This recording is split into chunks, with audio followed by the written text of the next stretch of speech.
Hey folks, it's King from Stay Tuned Sports, and I gotta tell you, I love energy drinks. They help give me that boost that I need to finish all my work, get through game film recaps from all of Sunday's games, and they provide that pick-me-up during a very long week. What I don't love is that crash and the jitters, the gross feeling you get with most other energy drinks. And that's why I tried Dubby, and I gotta tell you, Dubby is a game changer with flavors like Dragonade, Beach and Peach, Galaxy Grenade, and my personal favorite, the Dub Sludge. You can find your favorite or just get them all. There's no jitters, there's no crash because there's no sugar in Dubby. Plus, Dubby contains Neurofactor, an all-natural ingredient derived from coffee cherries, which has been linked to enhance brain function. You go on over to dubby.gg right now. That's dubby.gg to grab the best energy drink you've ever had. And if you enter the code STSports18 in all caps, you'll get 10% off your order. That's STSports18 to get 10% off of Dubby. Be better. 1, 2, 3, 4.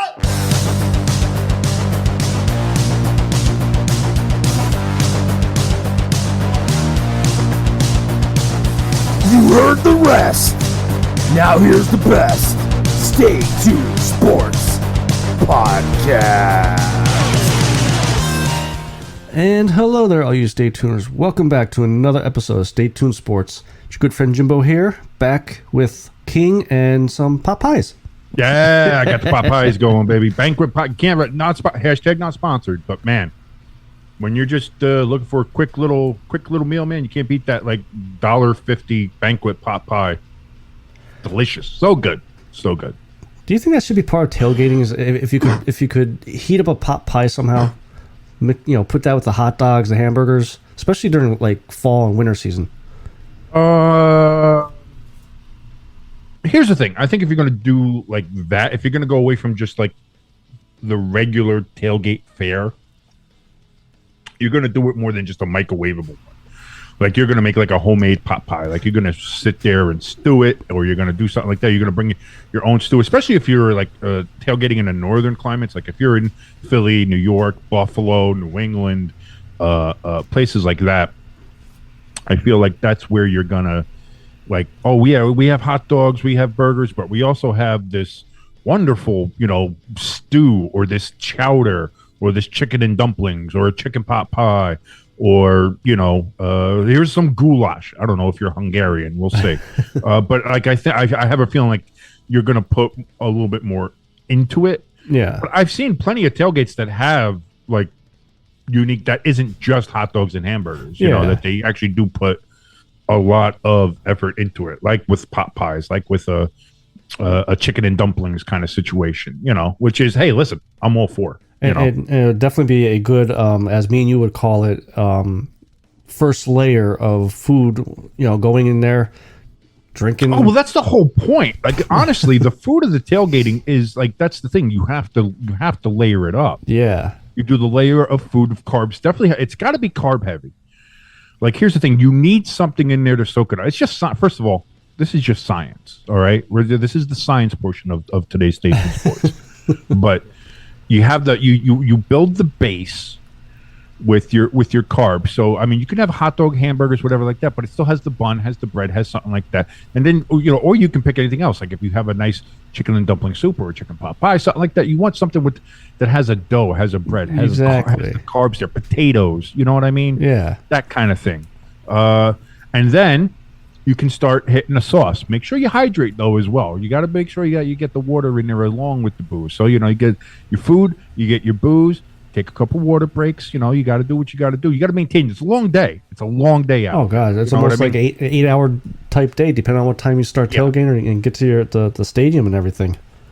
So that's a long time. And here's the thing: when you get into the stadium, you want to be full and pretty buzzed. Yes, because you want to spend as little money as you can in the stadium, because all stadiums outside of like Atlanta, the concessions are fucking insane. Yeah. So,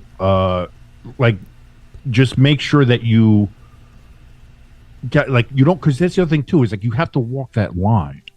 Like you have to walk that line of being pretty good buzz, feeling pretty good, and not being fucking obliterated, right? Yeah. Because then the day's done. Then you're over. It's over. Once you've crossed that line, it's done.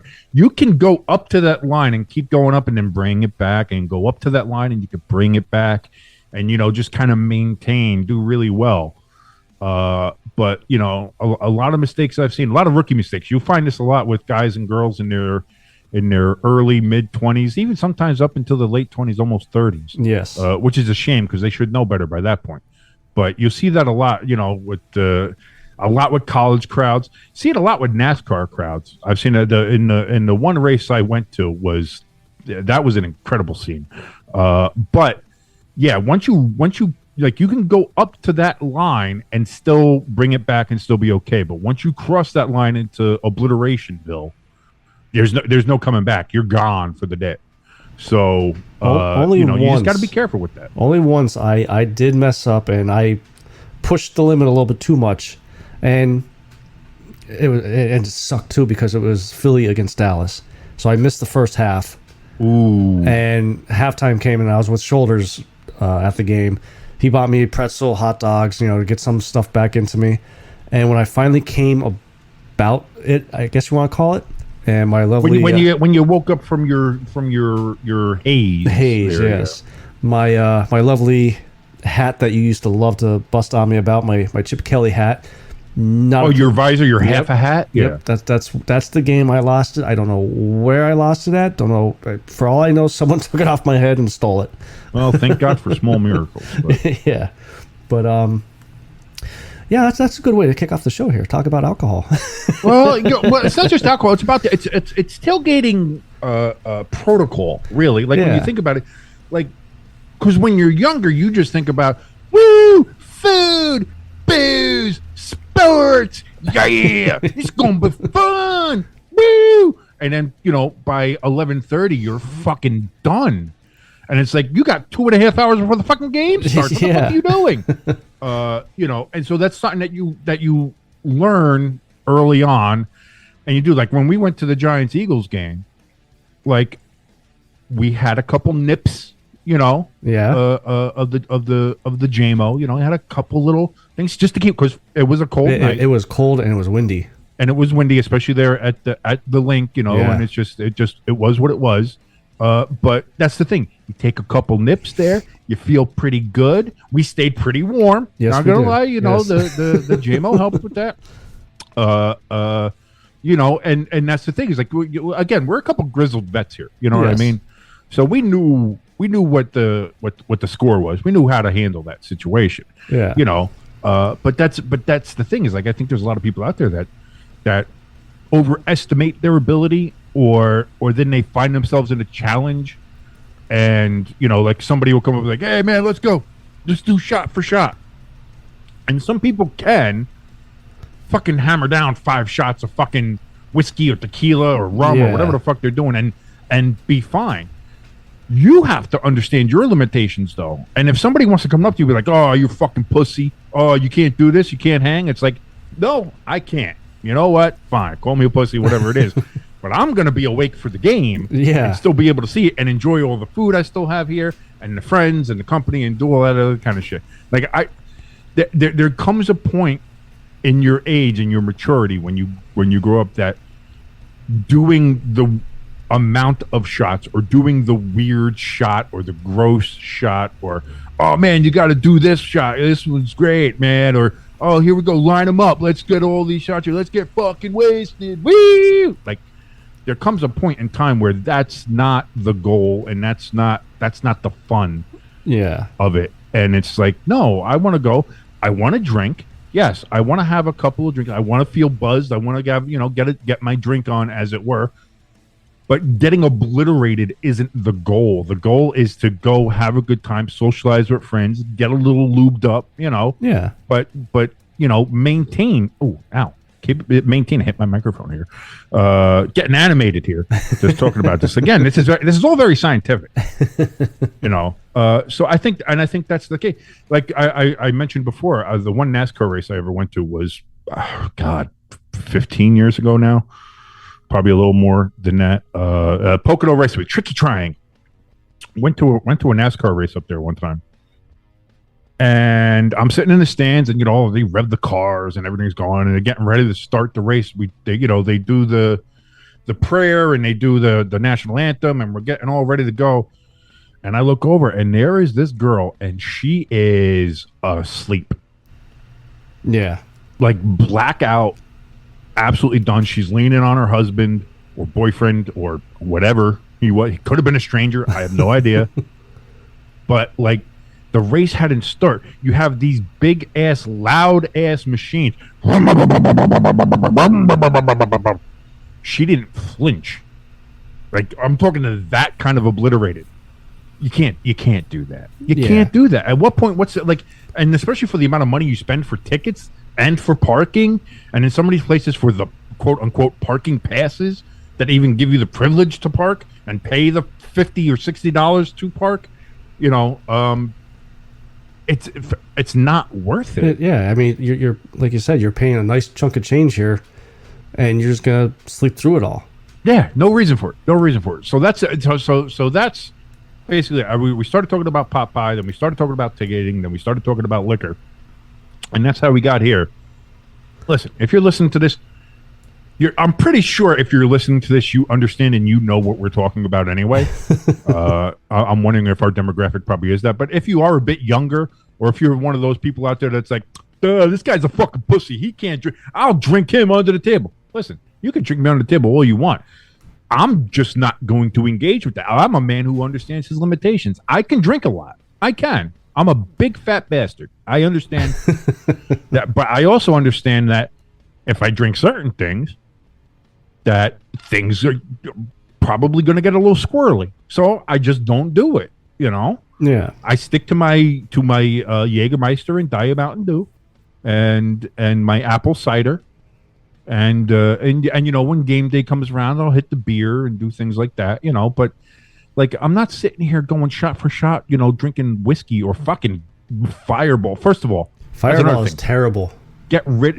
If you're still drinking Fireball, you're not invited to the tailgate. Leave. Dump it out, or you don't come in. The type of people who drink Fireball are the type of people that I do not want at my tailgate. Yeah. So I mean, that's number one. Get the fuck out. Nobody wants you there.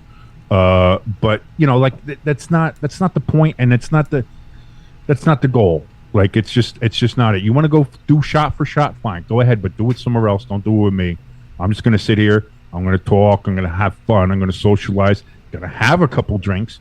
Gonna maintain. Gonna have a great buzz. But I'm not getting obliterated. Like, the idea of me getting obliterated drunk has no appeal whatsoever. Yeah, we're just too old anymore now. We're too well. That's it. Well, and wise, and we're wise about it too. Well, because we ran through that. Like, we did the shift. Yeah, 12-hour shift. We did the 12-hour shift. All right, and again, that was done mostly out of boredom. Yes, but again, it's something that was done, and it's something that we still talk about, and it's still something that's humorous of how fucked up we were. Yeah. And the bits that we can remember, but again, like trying, like I'm talking to myself now, like I'm 41 years old, like thinking about trying to do that now, just out of boredom because I have nothing better to do, has no appeal to me. Like, it's a funny story from back in my day. It's one of those old war stories you tell. I was like, yeah, back in the day when I was your age, it's one of those things now. But, so that's all about the, just listen, if you're going to go tailgating, as the commercials say, do so responsibly. Exactly. Okay? Yeah. That's all we're asking here at Stay Tuned Sports. So, just tailgate responsibly. So before we actually get into the show here, I'm just going to state this now. And before we get into the show, we're like 15 minutes into it. What are you talking into the topics of the day or whatever. I'm going to play a little game with myself here. Whoa! Well, what kind of show is this? This is I know it's 2022, but this might be 2020 right now. It's October, and I have a freaking wasp just sitting on my light looking at me. So we're going to play a game of, let's see if Jimbo gets stung at some point during the show. If you hear me scream like a little girl, please call 911 for me. It's a big fucker too.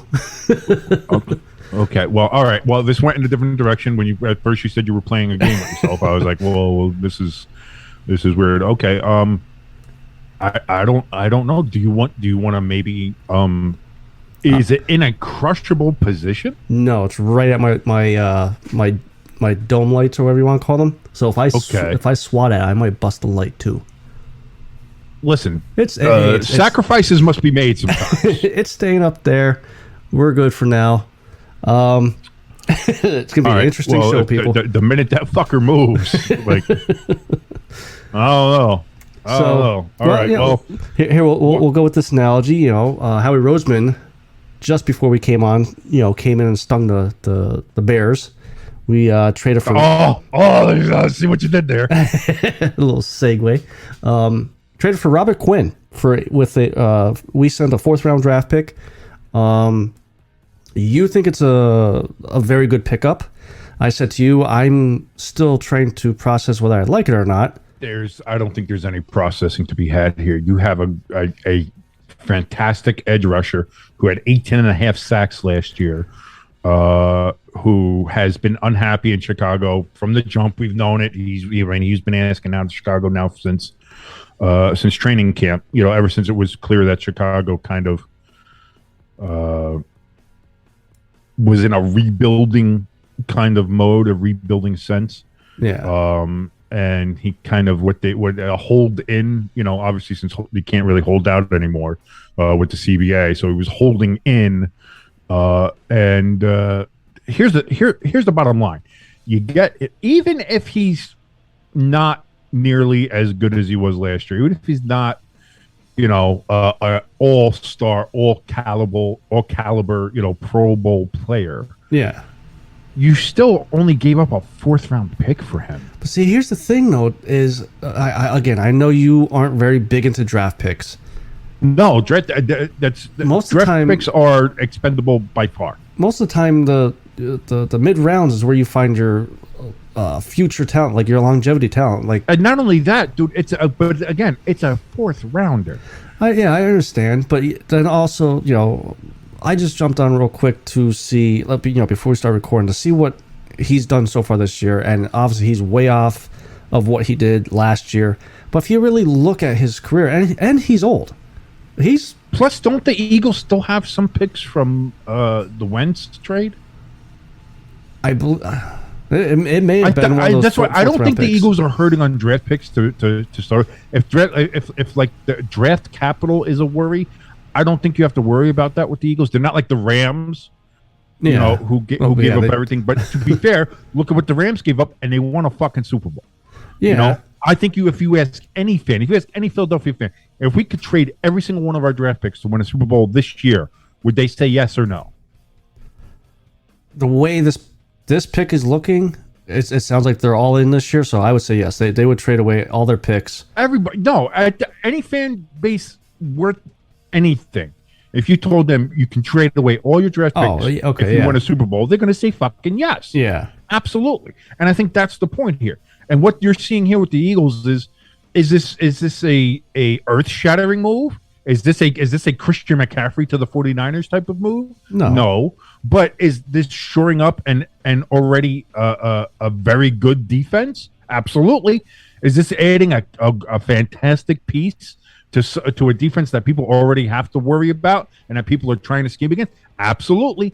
This is a move made by a team who is saying, our goal this year is not to make the playoffs. Our goal this year is to win the Super Bowl.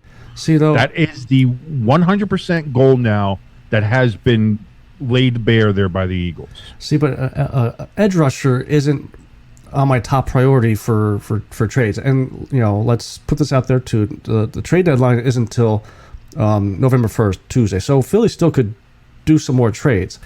But I think they need to shore up the run defense. And, I mean, yes, Robert Quinn may be a good edge rusher for us, may pan out for us. But I think they need... I would have rather them go off after Roquan Smith from the Bears. Their middle linebacker who's leading the league in tackles, and he's just a tackling machine. And yeah, but he's also young. Get rid of him. Because again, I know he's another one that was saying he wanted out too, right? Yeah. He's the one Yeah, who he was was doing a another one. holding as well.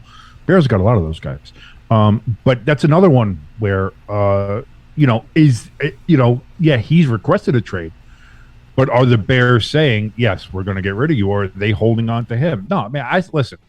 I think you're looking a gift horse in the mouth here. Here's what I'll say.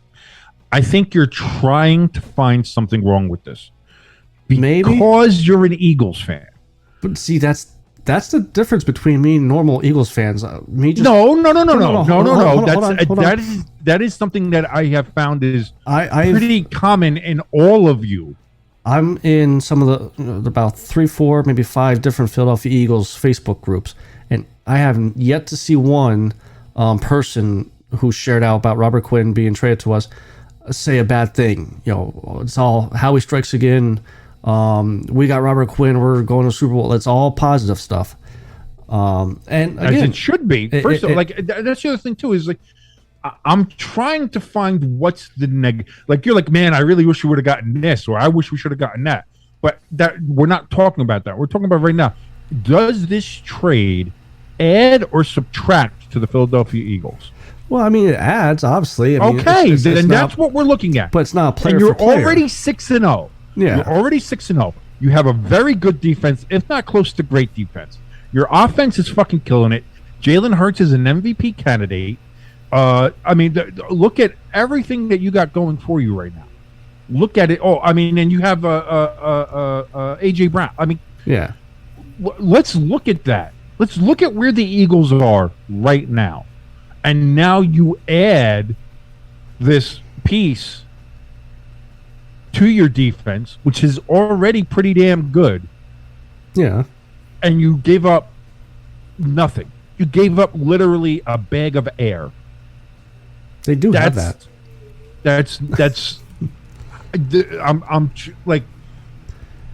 I'm trying to understand where you're finding the issue. Listen, it fuck might the be- Eagles. I hate the Eagles. Don't get me wrong here. Like I'm sitting here trying to convince you that what your team is doing is absolutely in the best interest of your team winning a championship. Yeah. Like there is no you didn't trade away any key pieces. You didn't have to give up something major to get this piece here. Like I said, is he a major pickup? Is he like a Christian McCaffrey level pickup? No, but is he a very good pickup, a solid pickup for a good defense to make it into a championship caliber defense? I think an absolute yes in that regard. Well, I mean, maybe I'm starting to come around the positive way because it's just with what you just said. Because I'm beating you over the fucking head with logic here. That's why. Maybe the way I could rationalize this for myself is how you said, yes, it's not a Christian McCaffrey trade, but it's a trade that helps your defense. When we went on our Super Bowl run there, we traded for Jay Ajayi from Miami, which improved our offense, improved our rushing offense, and helped balance out that offense, which helped get us to the playoffs. I mean, he had a good I forget which game in the playoffs he had a good game, but he stood out for us when Nick Blunt wasn't that good, or Nick Foles may have been struggling a little bit. So I don't know, maybe this will work out. Like I said, listen. Here's the thing you have to understand. If this guy gets one sack, if he gets one tackle for loss, if he gets one fumble recovery, it's a win. It's automatically a win because you gave up nothing for him, and you got something else. So if he has a good game, that's a win. If you get into the playoffs and he has a good game there, gets a critical sack or something like that, that's a win. If just by him being there makes the other team either not run to that side or not roll the quarterback out to that side, or if his pressure makes the quarterback make a bad throw, or any one of those things, like already having him there, then automatically becomes a win. Like the only way this is a lost trade is if he gets injured on his very first play. Yeah. And then doesn't play at all for there's. I see nothing here that's a cost, and I think that's what you have to always look at when you look at these trades and look at things like that. Like what's the risk to reward? What's the cost to the return to the profit? Like what are we getting for what we're giving?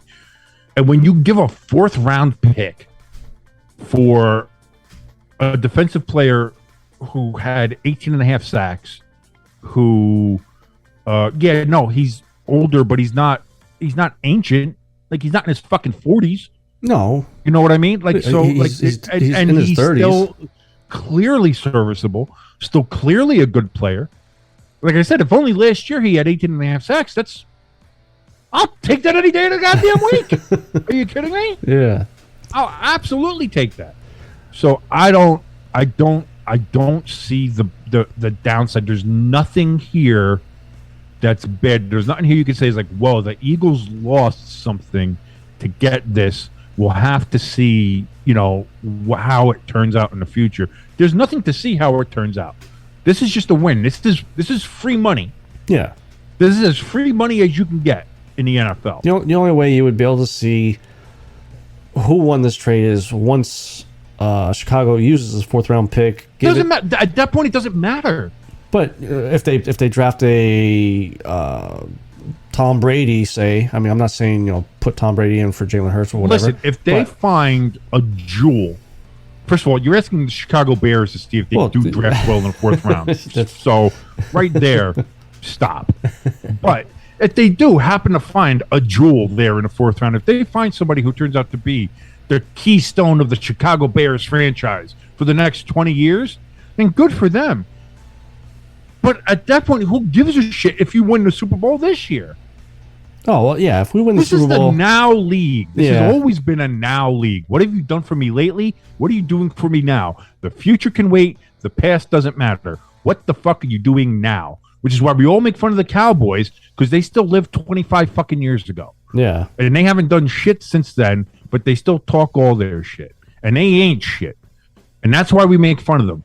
Because they can't do shit now. They're not in now. They're working in the past. We're in now.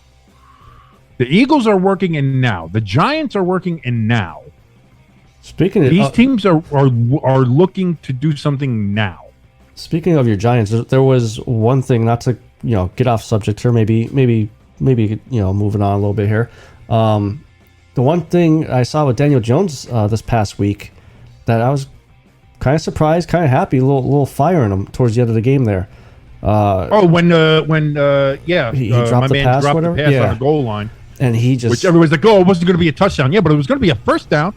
Yeah, and I'll take that any day of the week. And no, the whole thing with Daniel Jones is that he's kind of had the temperament of Eli Manning. Doesn't get too high, doesn't get too low, doesn't get angry, doesn't do anything like that, which is fine. It's the one thing I love about him. But in seeing that, like, because you're at home too, and you're like, catch the fuck. And that's the other thing too.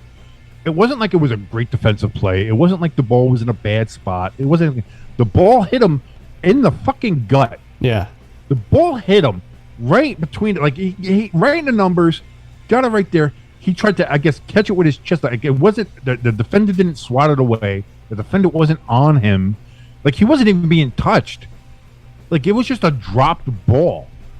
And when you're talking about that game where everything's so close, like every game the Giants been playing has been super close, and you have something there where you can at least give us a fresh set of downs on the half-yard line. Yeah. Catch the fucking ball.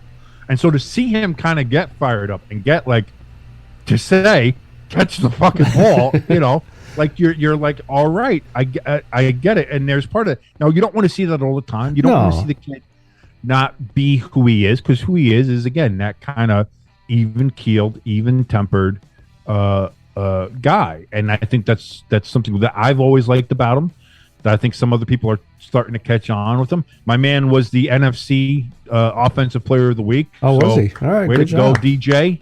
All right, showing everybody finally. I believe in Daniel Jones. I believe in Danny Dimes, in Vanilla Vic. I've always believed him. In Oh, him too. shut the fuck up. From day one, I told you that I'm like, I'm going for this kid. One, he's coming from Duke, and then you guys booed him, just like we booed McNabb. And I text you that day. I said, I pray to God he just lights up the league. I mean, he hasn't lit up the league just yet. I mean, this year he kind of is. His biggest problem always, and the one thing we always said, well, people got to work with him, is the fact that he turned the ball over. Yeah. He'd get hit, he'd fumble the ball. And listen, a lot of that wasn't his fault because he was getting blindside fucking hammered because the offensive line was just letting people fucking go. Yeah. And he was just getting pummeled. And it's like, listen, you try to hold on to the ball when you get hit in the back going 30 miles an hour. That's not going to happen. Yeah. Everybody's dropping that ball. So, but I think that was a big thing on him.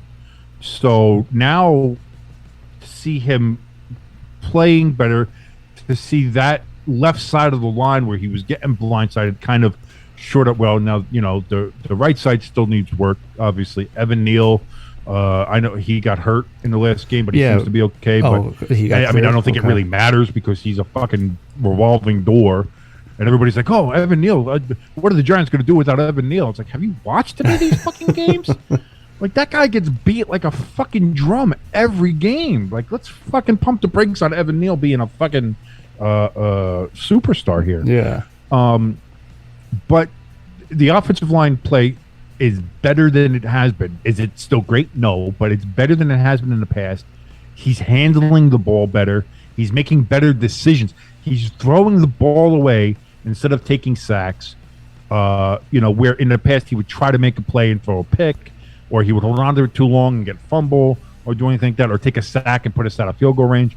Like the one thing I noticed in this last game, especially in Jacksonville, was he made smart decisions with the football. Yeah. And I think that's a huge part of it. And with this whole Giants game plan, like you have Daniel Jones doing well, who puts together these long drives, these great clock-eating drives. You have Saquon Barkley, who grinds these teams down. And that's the thing. People are like, oh, well, Saquon, yeah, he's doing well, but it doesn't seem like he gets going until the second half. And I think that's the thing, is like these Giants, they grind down these teams eventually to where you get to the fourth quarter, and all of a sudden, when you hit that fourth quarter, you know it's coming because you see, like, late third quarter, early fourth quarter, Saquon will get a 7-yard run. Yeah. He'll get a 13-yard run. He'll get a 10-yard run. He starts pulling off these chunk plays, and it's like, up, here we go. It's like they're starting to get tired.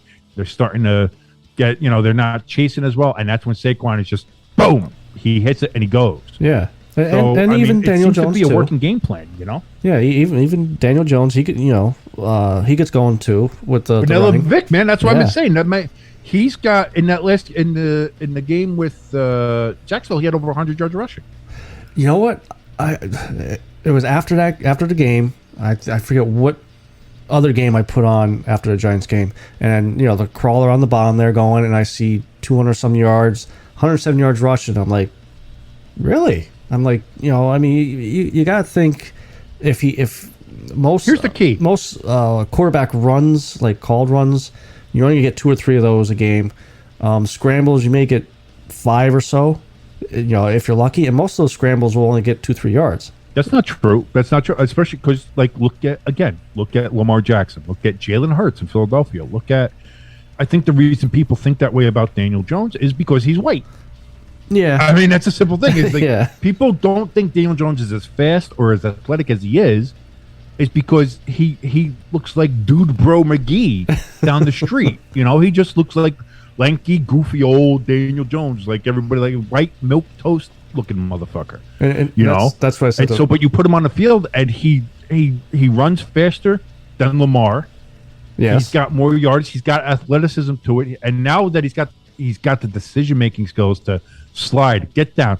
Don't take the hit to the head. Don't take the hit to the neck. Slide down. It's okay, Daniel. You can do that. Yeah. And he seems to have gotten that. And that's what I mean. That's part of his making better choices, making better decisions with the play calls, with his own choices, what he does with the ball, the way he just puts all that together. And for all our gamblers out there, listen, if you want the easiest money you'll ever make in your life, every single Giants game, take Daniel Jones rushing yards over. Take him, because he's always going to go over.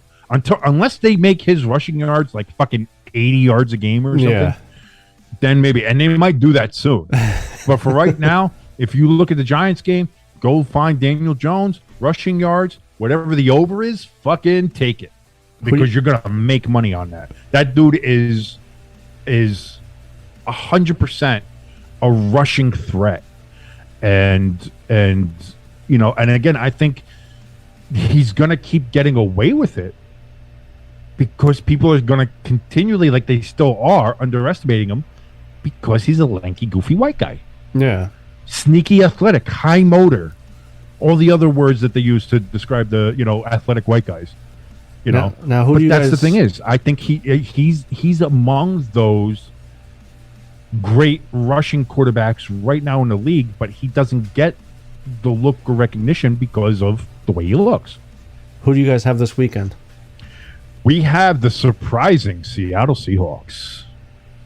So that's going to be a game. That's going to be a fun one.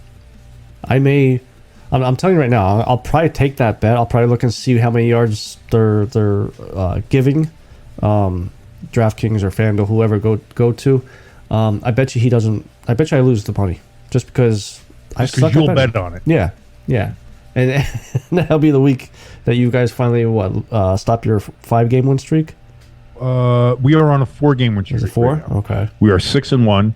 I have the Seahawks currently as number 12 in my top 12. And you know, let's switch it up here and go to your power rankings here. Let's go to the power rankings. Rankings. See, I was thinking about getting like a little jingle here and there you go. I just the gave trumpets have the king trumpets like. Well, are we gonna be like Timmy trumpets? Gonna be like the Mets? Dude, I like that. Hey man, didn't quite work out for the Mets, but we'll see how it does for my power rankings. Actually, we'll see.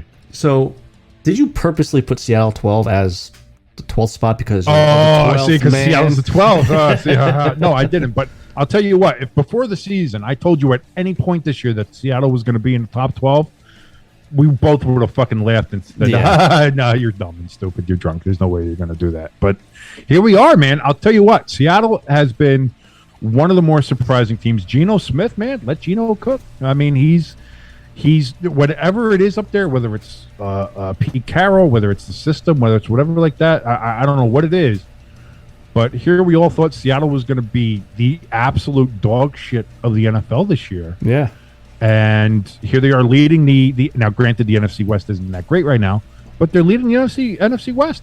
And at no point did anybody think that was going to be something we said this year. So there we go. So I had Seahawks at 12. I have the Ravens at 11. I'm not sure if I even believe still in the Ravens. The Ravens are one of those teams that should be good. They should be really good. Yeah. They should be excellent, but they're not. And it's so hard to put any kind of faith into them. So I have them down at 11. They beat Cleveland this past week. So that's no great shakes. But they just barely beat them, I believe, wasn't it? Like it was it was closer than it should have been. Yeah, it was closer than it should have been. Again, and until the Ravens can learn how to consistently close out games, that's going to be something that hangs over them as well. How about Tennessee? You got Tennessee at 9. Why do you got them up there? Tennessee at 9. I have the Dolphins at 10 and Tennessee at 9. Now Tennessee had a bye last week. Okay. I have them at 9. Because it seems like whatever was going on early on in the season, they've shaken that off. They've kind of almost like the Bengals did. They're a little bit. They're just kind of. The momentum is building. You can kind of see it. You can kind of feel it, and especially with that AFC South being as shit as it is, you just see the Titans just start coming along here, and it's like, all right, this is it. You know, this is where they start rolling. Derrick Henry's starting to roll now. Yeah. Tannehill's not being a moron with the ball. He's doing better. There's no more cries to put in Malik. So I think it just seems like the Titans are making advances. The Dolphins I put at 10 as well because I think that they're when they have Tua. This team, I think, as much as everybody wanted to shit on Tua before and say, like, I don't know if Tua is the right guy. I don't know if Tua is the quarterback. Is he going to be the guy that leads them? If you've seen the Dolphins with Tua and without Tua, Yes. I think it's clear. Tua is that team, but when Tua is on that team, they're a dangerous team, and they're a good team. Now, granted, they only beat the Steelers, but And he also needs to learn how to slide. yes, Jesus absolutely. Christ, dude! Like you just got murdered, and first And one I you saw do, that he took him was head on. diving head first or stuff. And it's like, Come listen, on. we love you. Listen, I love the energy. Yes. I love the high motor. I love the dedication. Don't get me wrong. Nobody's questioning that. Nobody's saying, "Hey, Tua, man, I don't know if you've got what it takes." I think we're all sitting here like, "Hey, you know what? Appreciate it, love it." But I think it would be a good idea for the longevity of your career and just, for your life in general. Yeah. How about you not put your dome right in striking distance and striking range there? How about we just do a little feet first, just go a little down there, and I'll just do a little one of those, and I'll be fine. So there you go. You get your 12, 11, 10, 9. You got your Seahawks, Ravens, Dolphins, Titans. I got the Cowboys at 8. I know some people are going to be upset by this. Well, They have the Cowboys so quote-unquote low. But again, their game this past weekend, Dallas was Detroit. versus Detroit. Do you think the score doesn't show how that game really played? I don't. Well, here's the thing. I think the Cowboys played really well under Cooper Rush. I think they had a great game plan under Cooper Rush. Yeah. Which was let that defense be that defense, have a good, strong run game with Zeke, and you get your passes off where you can. And that worked for them very well. And again, until they ran into the Eagles. But again, with the Eagles in that game, for some reason, they had Cooper Rush throwing so much more. Yeah. And they got away from it. And I think that's why the Eagles got so far ahead in that game early on. And by the time the Cowboys kind of ran it back in and started playing their game, that's when it got close. Yeah. But by that point, it was the Eagles were already out to such a huge lead. Yeah, it was going to be hard to come back. I think if the Cowboys would have stayed with that during that Eagles game, they would have been either a lot closer and would have had a chance to win that. Now, against the Lions, you put Dak in there. Now, again, I'm not saying it's Dak, but I have a feeling that, again, they got away from that game plan that worked so well for them in that 4-game winning streak they had with Cooper Rush. Now, again, they won the game. They played Detroit, so it was going to be hard for them to lose that game. Yeah. But now they go into a bye. Like, if they're going to try to play to get Dak stats, they're going to have a bad time. Yeah. I think you have to look at, like, don't try to be the number one offense. Don't try to have Dak be an MVP candidate and make him put up all these numbers and do all that kind of stuff. Because if he puts, that's be fine. Hey, listen, he throws up all those passes or he does all those numbers, then you lose. Who gives a fuck? Yeah. So I would love to see the Cowboys use the game plan that they had while they had Cooper Rush playing for them, even with Dak in there. And I think if they did that, they'd be a very dangerous team. I'm not convinced by them, though. Yeah. And that's the other thing, too. Same problem I have with the Ravens. Like, the Cowboys, they look like they should be good. They look like they should be great. But you just never know who's going to show up. And you never know if it's going to be a game where they play well or is it going to be a game where they don't play well or anything like that. Like, again, they beat the Giants on the Monday night in, what was that, week 3? Yeah. But, again, they needed a couple of really egregious calls from the officials in that game. And even then, the Giants still made it close. And that was again, it came to a last possession. So I'm not fully bought in on the Cowboys yet. That's why I have them at 8. If you're going to be pissed at me, fine. Let us know on our social media at ST Sports Podcast. You can find us everywhere under that name, whether it's Twitter, Facebook, Instagram, even on TikTok. So if you want to go ahead and do that, that's fine. Let me know. Also, but I have the Cowboys at 8. Also, we have a Discord server. Oh, yes, so the Discord chat server. Absolutely. the link for that is actually on the Twitter, our Twitter profile there. So just click it. Is it in the bio there? Yeah, right. As soon as it loads, it's right there. Click All that right, and good. invite. So you click on that, you go in there, and then you can go tell me how dumb I am. You motherfucker! You have You no don't idea know how what good you're the Cowboys talking are. You about. gonna be putting them Cowboys down there. You man go bang. I'm gonna go up there and whoop your ass. All right, calm down. I'm gonna drink you under the table. Number 7, I have the Jets, simply because I think you got to reward how they're playing. You're 5-2. Yeah. They're playing well. Zach Wilson needs to get better, 1,000%. And of course, they lost their rookie of the year running back, which is absolutely. But they did trade. Well. They did trade for Jaguars running back for Robinson. Yes, they did get Robinson from the Jaguars. Is he a 1-for-1 replacement? No. The way that kid was exploding out of there, no. Yeah. But it shows that the Jets are committed to, like we were just talking about the Eagles. You know, this is a move that the Jets made because, okay, we had a problem. There was an injury. It's hard. Okay, but let's try to shore that up and let's try to keep winning. Let's keep this going. Yeah. And so I think that's a great move. If you're a Jets fan, you're excited by that. Because here it is, your Jets, they're 5-2, and they just showed you they are committed to winning this year. That's something that Jet fans are not used to. Yeah. Number 6, I have the Cincinnati Bengals. Joey Burrow is a fucking wagon again, man. I'll tell you what, and because the Falcons are not as bad as the team as we thought they were. No, kind of like the Seahawks. Like they're we thought they were going to be dog shit. They're not. The Falcons are playing well, but Joey Burrow just absolutely violated them in that game. What was it, 500 yards or something like this? Some ridiculous amount of. He's the first quarterback 400 yards, like 3 or 4 games in his first 2 or 3 years. Like he broke records. He had something like that too. He had like 500 yards and he had 80 yards rushing, I think, and he had 4 touchdowns, and he was the only quarterback in NFL history to do something like that. Like absolutely ridiculous stuff there. So the Bengals are at 6, and I think they're going to keep on rising up in these rankings, depending on how everybody else does. At number 5, I have the Giants, simply because, like I said, this is a team that finds a way to win. They're playing well. Their defense is playing very good football. Daniel Jones is taking care of that football. Saquon is the offensive rookie of the year, Saquon, that we all thought we'd be getting before he got injured and all the other stuff that he was doing. He's playing extremely well. The Giants are doing all this without any wide receivers whatsoever.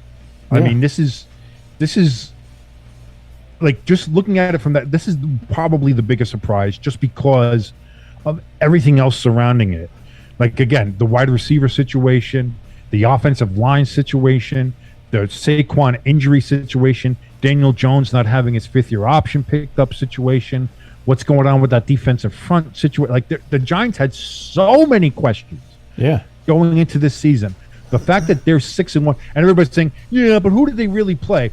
Okay, but still, before the season, when you had people like, okay, what are teams' records going to be? Everybody had the Giants being at like 1-6 or 2-5 at this point in the year anyway. Yeah. So the fact that we're even here in and itself is a big surprise. And listen, they're finding ways to win games, whether it's pretty, whether it's not. And that doesn't matter. They're winning. And that's the same thing with this next team up here, the Minnesota Vikings. 5-1. They had a bye this week. I didn't move them around. They are just another team that finds ways to win. It doesn't hurt when you have Justin Jefferson. Yeah. Doesn't hurt. The Vikings' only loss is on a Monday night to the Eagles. And that was, primetime Kirk Cousins. Yep. And so that happens. But and that's something that the Vikings are going to have to prove as well, is that when the lights are brightest, if they can play, if Kirk Cousins can play when the lights are brightest, they're going to be a dangerous team. But they have to maintain it, same as the Giants. Like, they're up there, but their position is pretty precarious. The number 3 team, I know you're going to get pissed about this. No, Philadelphia Eagles. I'm actually not pissed, because here's the reason why. Okay. I mean, we're on a bye. I don't think, unless the teams around you, no matter what team it is, with the power rankings, unless they just blow the doors off the team that they played, should get moved. Like the team that's on a bye should get moved. I don't subscribe to that necessarily. I think it goes by how you're playing or how the other teams around you are playing. Now the Eagles were on a bye. If they played a game again, it's hard to tell how I would have ranked this if they played a game. It would have depended on how they looked, how they played. Was it close? Was it not? Was it a blowout? Blah blah blah. Whatever. But I knocked them down not because of anything the Eagles did or didn't do, obviously on a bye, but it's just for what the teams around them have done. And again, that's a spot that the Eagles can very well reclaim at some point in the season, and they probably will. This is not a 6-0 that seems like a fluke to me. This is a solid team that's dangerous. They're going to be in that top 5 area all year long. Yeah. No matter what, even if they get a loss or two coming up, they're not going to fluctuate too much out of this. I mean, we would need a monumental collapse. You'd have to collapse at this point for that to kind of happen in my books. Yeah. So that's why I have the Eagles at 3. The reason they got to 3 from 2, I think the Chiefs are angry. I think they got beat by the Bills, and I think they got mad. And they've done that. They took it out on San Francisco. For a second, there was like, oh, San Francisco. They got Christian McCaffrey. They got a lead. Oh, San Francisco's making moves. What is it, 10-3? Oh boy, San Francisco might be. And that was the last you heard of that. Like it was 10-3. Then the Chiefs scored a touchdown. It was 10-10, and then it was goodbye, off to the fucking races. That's the funny part is I saw a little bit after that game the meme started to come out. Christian McCaffrey requests a trade from the 49ers. And it's like, listen, I think the Niners are a good team. They got to put some stuff together, obviously. I think they're still in a bit of flux with maybe some of the way things were happening in the offseason, especially with Jimmy Garoppolo not being at training camp, but being at training camp, but not allowed to be with anybody. This is Trey Lance's team. We're going to trade Jimmy Garoppolo. Oh, we're not trading him. Now he's going to be our backup. We're restricted his contract, but it's still Trey Lance's team. Oh, Trey Lance broke his fucking leg. Well, I guess it's Jimmy G's team again. And like, there's all that kind of stuff just surrounding them. They got Christian McCaffrey. Obviously, they're in a win now mode as well. But they just happened to run into the wrong team at the wrong time for a team that's trying to gel and get stuff together. And that's the other thing too. I like. You can't look at the Chiefs and say they are not one of the top 2 teams in the NFL right now. You can't do it. I know some people have the Eagles up at number 1. I know some people have the Eagles still at number 2. And that's fine. That's why they have their power rankings. That's why we have all our different things and our different opinions. But I cannot put the Chiefs outside of the top 2. When you're looking at the NFL this year, there are 2, I think, very clear teams, even though the records are what they are. The Eagles are 6-0. The Chiefs are 5-2, but I can't put the Chiefs out of the top 2 just by the eyeball test. I can't do it. And of course, number 1 is still the Buffalo Bills. They had a bye this week, but they are the Buffalo Bills. They beat the Chiefs the week before, and they're just a fucking wagon. And until something happens to the Bills that knocks them off, I can't see the Bills leaving that top spot, especially after going into Arrowhead and beating the Chiefs. It's going to take a lot to knock the Bills off that top spot. So there it is. There's your Kings top 12, 1-12. Bills, Chiefs, Eagles, Vikings, Giants, Bengals. Then you got the Jets, Cowboys, Titans, Dolphins. You have the Ravens. And rounding it out, you have the Seattle Seahawks. Surprising Seattle Seahawks. Purposely put there because of 12th man. It's not purposely put there. I just put them there, and it just happens to be the 12. I mean, overall, with your power rankings, actually this week, I'm okay with that. I don't really have any bitches about it. Last week I do. Now this week, I mean, I would like to say my Philadelphia Eagles have a bye, or not technically, kind of have a bye. They play Pittsburgh Steelers this week, but trap game. You gotta watch out for those. Jimbo's being Jimbo, and I'm like, oh shit, here comes the first loss. You gotta watch it. You gotta listen. These are the games you have to watch. There's teams that don't do that, and they get washed for it, and you got to keep out. Like, should the Eagles absolutely just wipe and demolish the Pittsburgh Steelers? Absolutely. Will they? Hey, man, any given Sunday. We've seen this has been a weird fucking year. That's the other reason why it's in my head, too. So, again, when you have a year where the Giants are 6-1 The Jets are 5-2. The Panthers, if they win this week, take sole possession of first place. Let's put it that way. I mean, that dumpster fire of a mess down there is, well, Aaron Rodgers and Tom Brady are both below 500. Yeah, what the fuck is going on? We have no idea. So, again, should the Eagles beat the Steelers? Yes. Will they? I don't know. I don't know. We'll see. So you want to do our blue picks? You ready to do our blue picks? I think it's about that time. Yeah. We should probably go ahead and do those blue picks. Now, let me ask you a question real here. Okay. These blue picks. Yes. Do they happen to be sponsored by Dubby? Yes, they are. Oh my God! Oh man, I think I'm psychic. I figured that out all by myself. Oh man, I saw something. I don't know what it is. I'm seeing pictures. In my head. But yes, no. Dubby is sponsoring the Blue Picks here on Stay Tuned Sports Podcast. Dubby is a fantastic and wonderful energy drink. Well, you have all the reading. I don't even have the reading points here. You have the reading points. Well, I mean, you seemed like you were getting on a tear there, but Dubby is a energy drink that gives you focus and energy without the crash or jitters. Has no sugar, fillers, or artificial dyes. I always drink some right before I go to iRacing, which, real quick, tune in Friday night, 3Y TV on YouTube. It's our Stay Tuned Sports Podcast Truck Series season finale, or actually, the champion will be crowned this Friday. Crowning the champion. And we're at Vegas, so I'm going to be racing there. I like Vegas. I have some confidence with Vegas. I tried to race last Friday and lasted 20 laps, and I said, nope, I'm out. I just couldn't get it going. Will Jimbo finish a race? That's going to be the big question. But if you want to find out, you're going to have to drink some Dubby, because you're going to need to focus. You're going to need to focus and see Jimbo, focus on him, and be like, finish the goddamn race, Jimbo.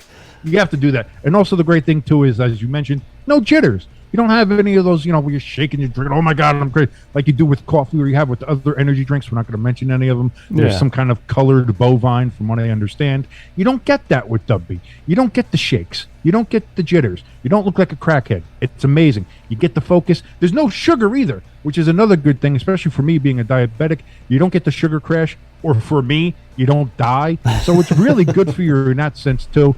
Dubby is what you want when you need to have the focus, whether you're playing games, whether you're doing a podcast like we are, whether you're racing trucks virtually as it is. Please, I know. Please don't race. It's probably good. It's probably good if you don't race your truck on a turnpike. But like if you're driving, having extra focus isn't bad either. But yeah, no matter what you're doing, Dubby will help give you focus. You go over to Dubby.gg. That's Dubby.gg. You go ahead. You put the promo code in there, ST Sports 18. That's all capital letters, ST Sports 18. You're gonna get 10% off of your Dubby order. That's a guarantee right there. And I'll tell you what, can't beat it. And the flavors are delicious. That's the other thing too. We're talking about all the stuff that it does for you. It makes you focus, doesn't make you jitter, doesn't make you a crackhead. It's amazing stuff. It also tastes amazing.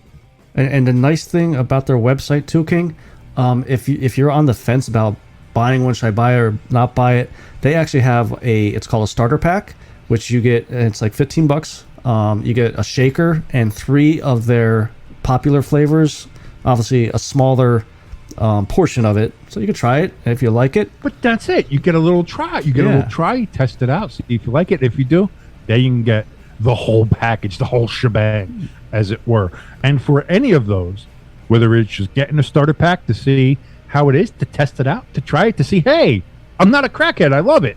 Or if you're already in love with Dubby and you just want to go ahead and pick up some more of it, go to Dubby.gg, put in the code ST Sports 18, all capital letters, and you'll get your 10% off. All right. So last week, before we came on the show, I looked at some of our picks. So here's a little bit of a recap. Week 7 blowout picks. You took Tampa Bay. How did that work out, King? Didn't. Lost by 18. The answer to that is no. I took Miami, but Miami only won by 6. The whole rule is the team you pick has to win by 10 points or more. Your lock. See, that's a hard. See, that's the thing. That's a rule, but that's a hard Well, rule because in a normal, it's very hard to get 10 plus point blowouts in the NFL. But in a normal season, it's doable. Not a freaky season like this. Well, no, because I think there's more of a chance of it happening in a season like this. I just think it's less predictable of what games are going to be the blowouts. That's the key. That's the difference. All right. Don't like my rules, then get the fuck out. Moving on to our lock picks from last week. Here, yeah. You took the Patriots. How'd that work out, King? They lost to the Bears. Badly. Bear down, Chicago Bears. And I just seen our defensive guy after a victory. Yeah. And I just seen on the crawler too, Belichick is non-committal to either of the starting quarter. I don't know what's going on. I think Bill's having a fucking stroke or something. Yeah, I think he's done. He's just saying weird. Like it's not that he's saying weird shit or that he's just being coy like his usual self. He's like saying things that like he either didn't do or didn't say. Like it's weird. Is all I'm going to say.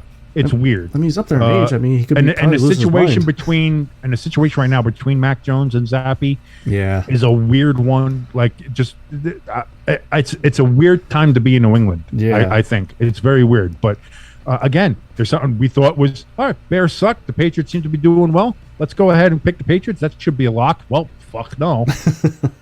Well, here's my lock. I took the Packers over. I almost said the Redskins. Oops, I said the Redskins. The Commies. They lost by 2. The football team of Redskin Commanders. And I have come to Dan Snyder's wife is still obviously getting used to the name too. What did she say? Redskins? She's saying the hail to the Redskins. Oh, she said hang to the Redskins. Oh God, I can't wait for them to get like. Listen, I missed the Redskins name. I missed the Redskins logo more than the name. I'll put that out there. Yeah. I think they could have changed the name. That's fine if you want to do that. I mean, it is what it is. But the logo should have stayed. The logo was made by Native Americans. Yeah, it was approved by Native Americans. And not only that, it just looked fucking awesome. Yeah. It was a great fucking logo. So what I would have done is I would have called it, like, I would have changed the name to the Americans. There you go. Makes sense. Yeah. You're in Washington, D.C. They are the first Americans. They're the Native Americans. Yeah. Have that be there.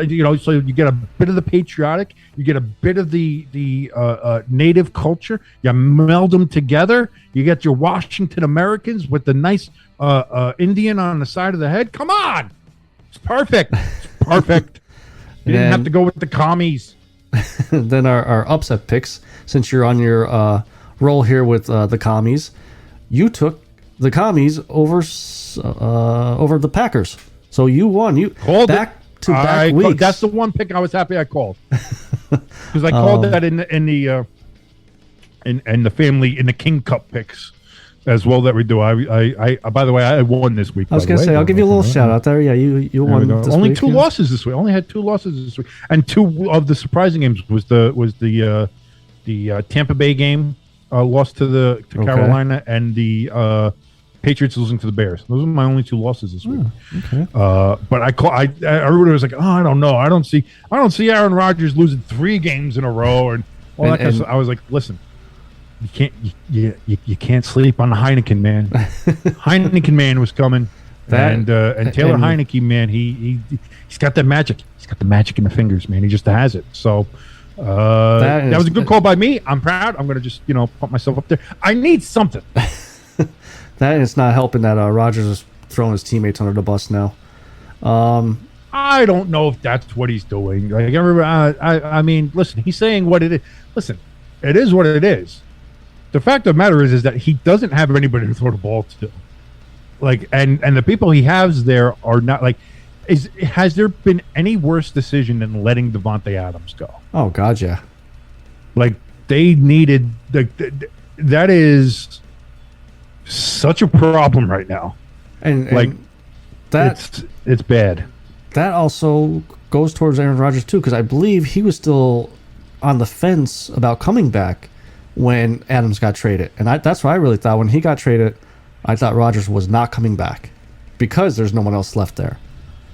So not sure why he came back with the knowledge of no one in that wide receiving group. I think he or what? signed, and then is when he left. Oh, They okay. didn't re-sign Devontae. And then when he came back. So for my upset pick last week, I took Seattle.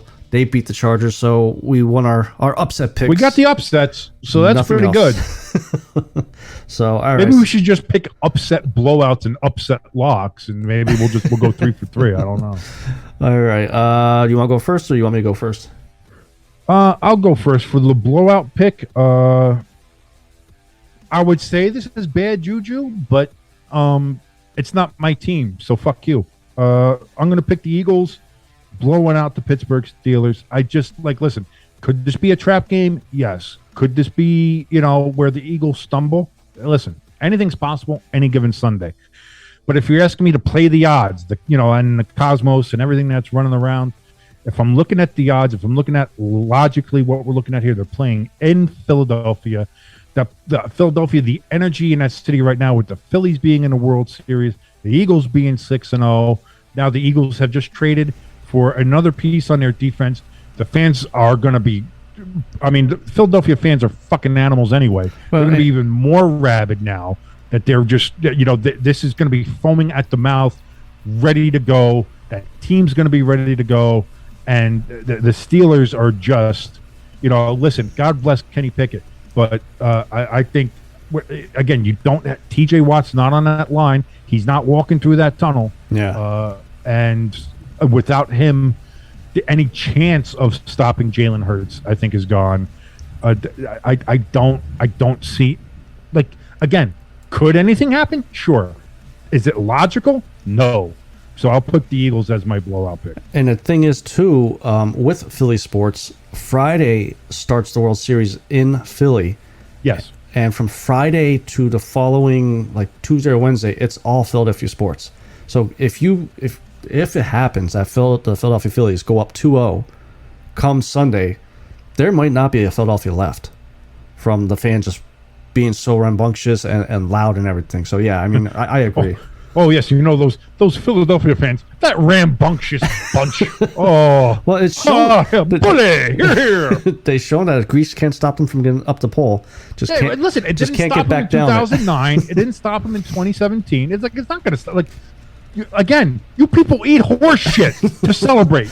I just love the fact that the guy that climbed up the pole, shotgun 10, 15 beers. He had the Flyers jersey on, right? Yeah, it looked like he had a Flyers jersey on, and had to have the firefighters help him down the post. You got up there, but you can't get back down. Well, he could have got down just a lot faster. A lot faster than he got up. For my blowout pick, I'm taking the Dolphins over the Lions. Me and you really thought early on, first week or two, that Dolphins may have been something, and it just seems like they're just not that yet. You mean the Lions? Yeah. Yeah, no. Here's the thing. That Lions offense is good. They're very good. They were very good in the early part of the season. They kind of fell off. They got shut out in New England, and they've been a little iffy ever since. Yeah. But man, that fucking defense is absolute booty cheeks. And that's a shame, but I'm kind of glad. I got the sports sticker on in case there's trades or whatever. But the Lions GM came out and says he's backing Campbell at least for the rest of the season. Ooh, the dreaded vote of confidence. Yeah. Oh boy, I can't he's blame as good him. as gone. Maybe after the season, but maybe he could turn around. And No, he'll get to the end of the season, but they're gonna get rid of him. Yeah. And listen, it's a curse in Detroit. Until you go ahead and you give Calvin Johnson back that $1 million that you took back from him, yeah, there's going to be a problem. Go ahead, give Calvin his money, and watch that luck turn around for you there, Detroit. Come on. All right, moving on to our lock picks. Okay, we hit the lock picks. That always sounds funny when I say that. Boy, I'm going to go with another NFC East team here for my lock. I am going to pick the Dallas Cowboys over the Chicago Bears. Now, the Bears just came off of a very good Monday night win against New England. It seems like they're finally letting Justin Fields do what Justin Fields should be doing as far as using his legs, being creative, using him as a run threat as well. Like, listen, I understand that everybody wants, NFL quarterback should be a pocket passer, should be back there. And you know what? Sure, fine, if that's what you want to do. But I don't think there's anything wrong with having another running threat back there, especially one that can run like that. And then, guess what? I'm not going to run. I can go ahead and just chuck it 40 yards. So I it's good to see that maybe the Bears and Eberflus have finally maybe woken up and been like, hey, listen, let's take the reins off the kid and let him do what he does best and try to fit him into a mold. That's great. Dallas is different though than New England, especially that defense. Yeah, you're going up against Diggs, you're going up against Micah Parsons. You're going that's a different animal there. And that's a different animal. And now you just got rid of one of your edge rushers. So you're talking about, you're going to get any pressure on Dak? Are you going to get any a run stopping there against Zeke? I don't see that happening. Now, the Cowboys are currently a 9.5-point favorite at home against the Bears. This could have been my blowout pick. I decided against it because fuck the Cowboys. Well, fuck the Eagles, too, for all I care. But again, it goes down to that trust thing. I don't trust the Cowboys. And so I have a feeling that while I think the Cowboys will win this game, it'll be a lock. I don't think it'll be by 10 points. I don't think it'll be by 7 points. I think it's going to be a lot closer than what it should be, what everybody thinks it'll be. But the Cowboys should win this game. So I got the Cowboys as my lock pick. Okay. For my lock pick is actually going to be the Thursday night game. I'm taking the Ravens over Tampa Bay. I just think Tom Brady... You can't have any faith. But here's the thing. These are two teams I don't have faith in. So this is a hard pick for me. Yeah, but you know what? I think Baltimore has a little bit more weapons to squeak out the game, squeak out the win, if you want to call it that. I see people on Twitter asking for Gronk to come back, to help out Tom Brady and that offense. But it's not that Tom's hurting for weapons. I don't think he's hurting for weapons. It's just I don't know. I just wonder how much. Maybe it's Bowles being coach. Maybe it's not having Bruce Arians there. I don't know. I just wonder how much it's like him constantly screaming out at the offensive line. Like me and you talked about Daniel Jones, but at what point does the offensive line finally just stop listening to him? Like, you're just being a diva. Leave us alone, type thing. Well, that's the other thing too, is that with Daniel Jones screaming, he does it so infrequently that when he does, it's a fucking impact. That's what I mean. Whereas now Brady's been kind of pissed all season. It's like, well, what do you do? Right now, the Buccaneers are 1.5-point favorites at home. So the money's going to Baltimore in that one, because that's you get to 3 points automatically at home. Yeah. Buccaneers are only 1.5-point favorites at home for Thursday night, and that's going to be your lock pick, is the Ravens over the Bucs, huh? Yes, sir. All right. Now we have to find the upset pick. Now the upset pick it has to be at least 5.5 points. Yeah, 5.5-point underdog, and obviously win. I got to try to find a game that's a 5.5-point fucking underdog. I got to open up my DraftKings here because I am not picking that game. That's one I'm definitely not going to pick. Hold on here. Which game was that? I'm looking at games. The only one I saw that has one night right now is Sunday night. The Packers are 10.5-point underdogs to the Bills, but I'm not picking the fucking Packers. That's not happening. Let's all be honest with ourselves here. That's not fucking happening. Shit, I don't think I see another 5.5-point. There's not another 5.5-point spread here. All right, if there's no 5.5, we'll drop it down to 3.5. Okay. Is there a 3.5-point one I like? I don't even know. Oh, this fucking year. Oh, this year. I think it was 3 points is like the normal anyway. Jesus Christ! I don't like any of these games. I don't like any of these games. There's not a single one here that I would even consider picking. Not one. There's not a single upset game to pick. Right. There's not a single upset game to pick. Pick an upset from any game then. Okay, the closest one I'll get here then, because they are technically a 3-point underdog, I will pick the Washington football team of Redskin Commanders to beat the Indianapolis Colts. The Colts are favored by 3 at home. I don't fucking know why. I think the Colts are terrible. No matter how bad Washington is, they beat Green Bay, and right now Indianapolis couldn't beat their own meat. So I as far as that goes, trying to find a game here for an upset. That's as upset as I think we'll get. I'll go again 2 weeks in a row here with my Washington football team of Redskin Commanders. I'll pick them over the Indianapolis Colts. All right, so my end.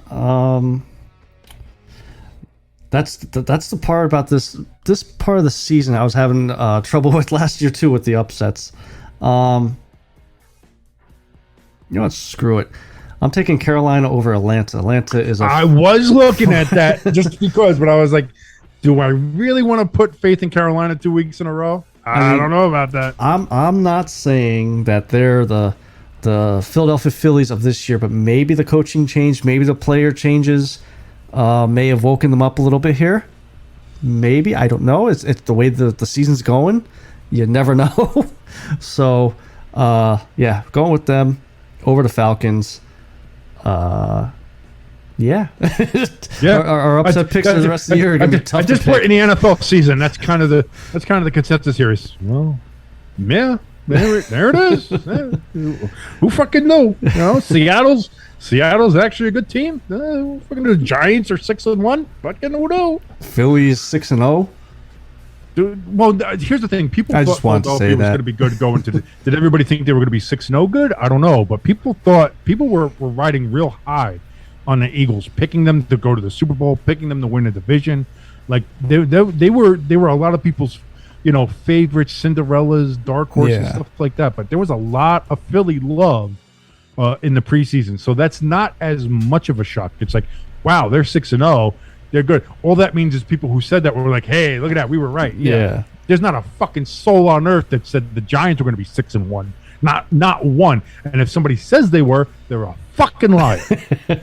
So that's our blue picks presented by Dubby Energy Drink. Make sure you head over to dubby.gg and use the code STSports18, all capital letters, to get 10% off your purchase. All right, man. What else we got? I think the Devils still suck. That's about it. I think that's it, because the Flyers lost 2 in a row, or they went 1-1-1. Fine, but they definitely have 2 losses. Bring these bastards back down to earth. I don't want the Devils to be the only suck-ass team. I can't deal with that. Well, hashtag fire up. I was going to say, where's the hashtag at? Hashtag fire up, fire. So I think that's going to be it for us this week. Make sure you head over to all of our social media accounts, ST Sports Podcast, Twitter, Facebook, Instagram. Join our Discord channel. You could tell King how much he's a dumbass with his power rankings. And make sure you guys push that hashtag for King. King needs a win.